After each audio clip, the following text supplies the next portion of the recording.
The final research type that we're going to discuss is explanatory research.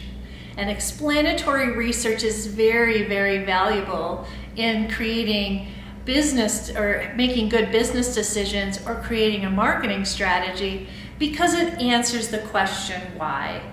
Let's revisit the 3 types of research that you can conduct to help make a better business decision. The first is explanatory. Again, just helping you to better understand the questions that you're trying to answer for your decision. The second is descriptive, which describes the population of people who you are trying to better understand. It doesn't necessarily mean people, it could be things as well.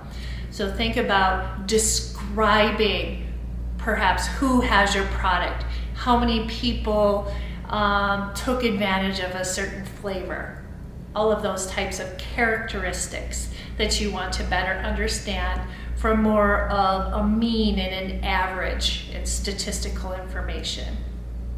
And what we're going to talk about now is explanatory, which in my opinion is really great. But what I want you to remember from this is there's 3 types of research, but you really have to do the first 2. You have to understand from exploratory perspective, do you have the right question? Do you understand the phenomenon of what you're trying to measure? Then secondly, do you understand the population or the characteristics of who you want to study or what you want to study? And then finally, we have the why, which I believe really gives the color and the insight for us as business people to make the best decisions. So exploratory research, as I mentioned, really is about the why, or the nuts and bolts of things that maybe interact together to help us better understand a phenomenon. So we often look at relationships between things when we look at exploratory information. So let's take another example here. Let's say, why do people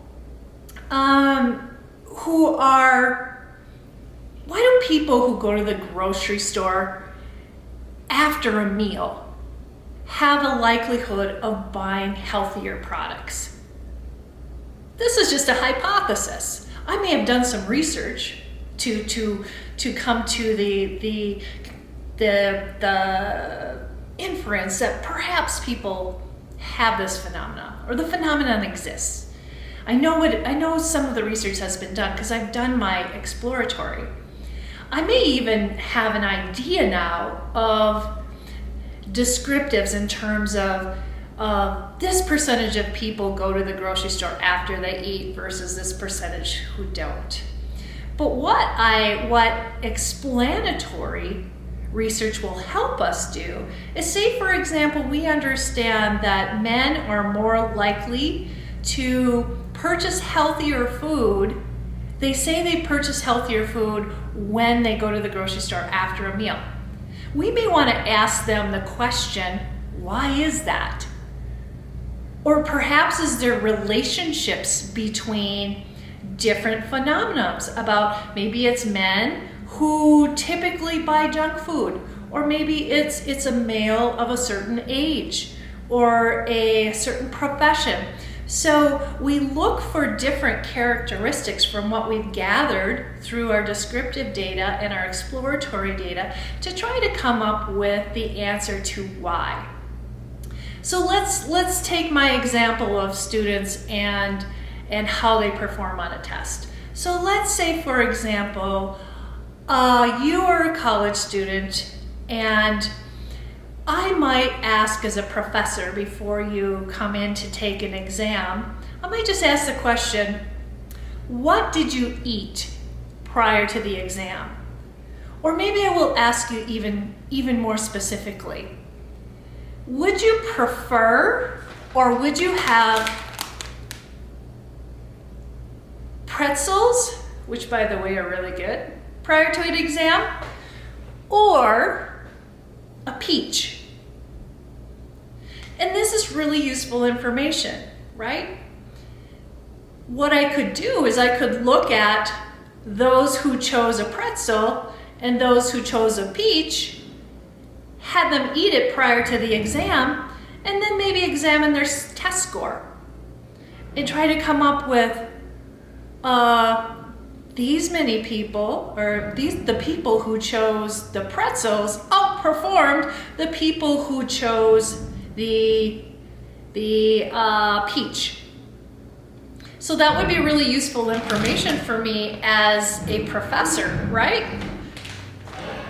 But is it? Is it enough to know that the people who ate the peach performed higher than the people who ate the pretzel?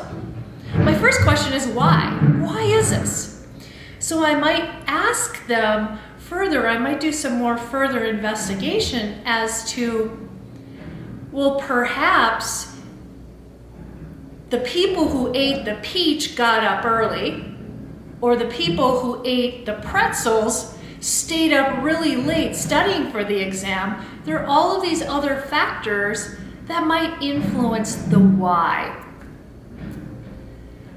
So we can't really just stop at statistics. What we're trying to get at is to explain the cause or the effect of something. And by using explanatory types of research, and explanatory research can come in very formal methods, like you may have done for the descriptives. You could do surveys, you could talk to people, you could do in-depth interviews.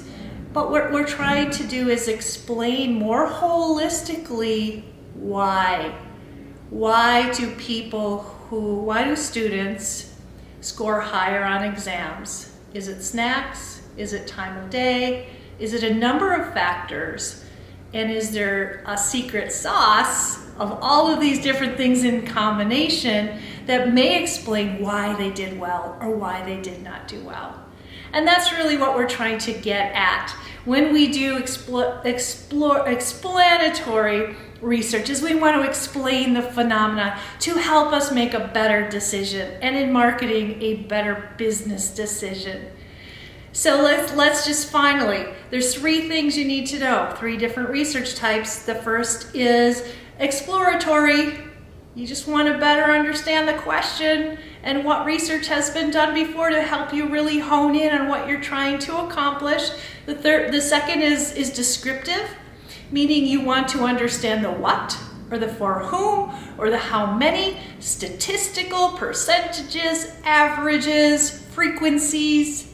And then finally, the explanatory, or the why. Getting at that why is going to help you create a better business and marketing strategy. So we don't just stop at one, we'll do all 3, and that's going to give you your best result. So hopefully this has made sense to you. And again, I hope you've enjoyed understanding the research types that are available to us as we do marketing and business research.